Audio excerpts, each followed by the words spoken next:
یہاں تک کہ حضرت علی اپنی خلافت کے 4 سال مکمل کیے تو اس میں سے ایک خارجی تھا وہ جس نے مکے کے اندر حرم شریف میں کعبۃ اللہ کے قریب حتیم میں بیٹھ کے پلان کیا کہ 17 رمضان المبارک کو ایک ہی وقت میں حضرت معاویہ کو ایک جائے گا، حضرت عمرو بن عاص کو یہ قتل کرنے جائے گا، ایک میں خود ہوں گا جو حضرت علی کو قتل کرنے جائے گا۔ یہ سازش بنائی، کہاں بیٹھ کے بنا رہے ہیں دیکھو، کعبۃ اللہ میں، کہاں؟ حتیم کے اندر، جہاں نماز پڑھنے کو آج 2 رکعت کے لیے آپ کو کیا ہے، بہت کوشش کے باوجود بھی وہاں جگہ نہیں ملتی، وہاں بیٹھ کے ان بدبختوں نے حضرت علی کو قتل کرنے کا پلان بنایا۔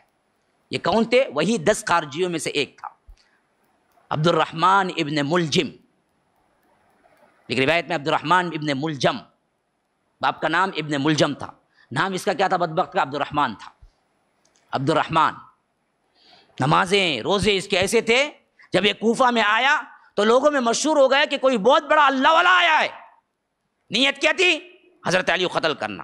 تو وہ رمضان ہی میں، پہلے رمضان کو اندر داخل ہو گئے کوفے میں، اور انتظار کرنے لگا کون سا دن موقع کب ملے گا، کیسے ملے گا، کیسے میں حضرت علی کو قتل کروں۔ اس کی وجہ سے اس نے کیا کیا، 2 دھاری تلوار زہر میں بجھا کے رکھی ہوئی تھی، اور موقع ملتے ہی آخرکار کیا ہے، قتل کرنے کے لیے فجر کے وقت آیا اور حضرت علی کو کیا ہے، وہ تلوار گھمائی اور پیٹ چیرا، تو حضرت علی نے حکم دیا کہ پکڑو اس کو، وہ پکڑ لیا گیا۔ کہا کہ دیکھو، اپنے بیٹے حسن سے کہا اگر میں اس زخم سے مر جاؤں تو قصاص میں اس کو قتل کر دینا، اگر میں اس زخم سے زندہ بچ جاؤں گا تو میں خود فیصلہ کروں گا اس کے ساتھ کیا کرنا ہے۔ 3 دن بعد حضرت علی اسی زخم سے شہید ہو گئے، اسی زخم سے شہید ہو گئے۔ حضرت حسن نے اس کو بلوایا اور قصاص کے طور پہ اسے قتل کرنے کے لیے کہا، تو اس وقت بھی بدبخت نے کہا کہ تو ایسی زبان کو آج قتل کرنے والا ہے جو کہ 1 منٹ کے لیے بھی ذکر اللہ سے کبھی خالی نہ رہی، مرتے وقت بھی وہ اللہ اللہ کر رہا تھا، مرتے وقت بھی سبحان اللہ الحمدللہ بول رہا تھا،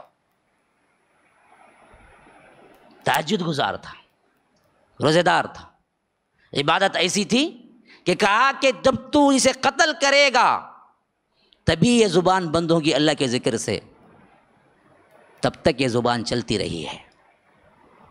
فائدہ کیا ملا؟ جس نے حضرت علی کو قتل کیا اللہ تعالیٰ چھوڑ دے گا اسے، جس نے حضرت علی پر کفر کا فتویٰ لگایا وہ کافر نہیں ہو گیا۔ حدیث میں تو عام مسلمان پر ہے کہ اگر کوئی مسلمان کسی مسلمان کو کہتا ہے یا کافر ہو، اے کافر، تو اللہ کے رسول نے کہا فقط باء بأحدہما، وہ کفر کا فتویٰ پلٹ کے دونوں میں سے ایک پہ ہو جاتا ہے۔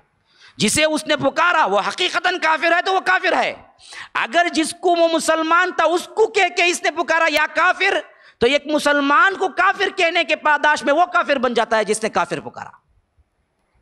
عام مسلمان کو بھی تم کافر کہو گے اور وہ کافر نہ ہوگا تو وہ کفر کا فتویٰ پلٹ کے تم کافر بنو گے۔ جس شخص نے بدبخت نے حضرت علی کو کافر کہا اور اللہ کے رسول کے سچے صحابی تھے تو یہ کافر نہیں بن گیا، لیکن پھر بھی اس کا اعتقاد و ایمان کیا تھا؟ ذکر اللہ پہ، تہجد پہ گزرتا تھا۔ تو ان کے ذکر پہ، ان کے نمازوں پہ، ان کے قرات پہ مت جاؤ۔ عقیدہ اگر خارجی ہے تو وہ خارجی ہی ہے، وہ منہج اہل سنت نہیں ہے، نہ کبھی ہو سکتا ہے۔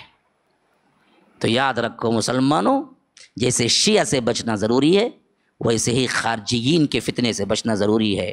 اور شیعہ دکھنے میں دکھ جاتا ہے سامنے کہ شیعہ ہے، لیکن خارجی اہل سنت میں ایسا گھسا ہوا ہے کہ دکھتا ہی نہیں ہے۔ اس واسطے اسے لگانا ہے تو ان 2 نشانیوں سے پتہ لگانا ہے۔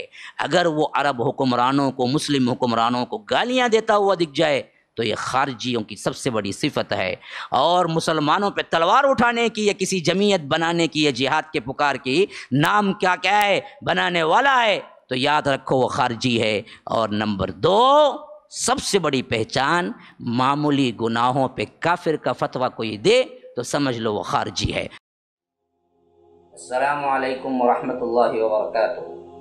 ناظرین کرام، مرکز السلام کے اس چینل کو ابھی تک جنہوں نے سبسکرائب نہیں کیا ہے برائے مہربانی سبسکرائب کریں اور ہر دن کی اپڈیٹ کے لیے آپ بیل بٹن دبا کر ہمارے ساتھ تعاون فرمائیں۔ جزاکم اللہ خیر۔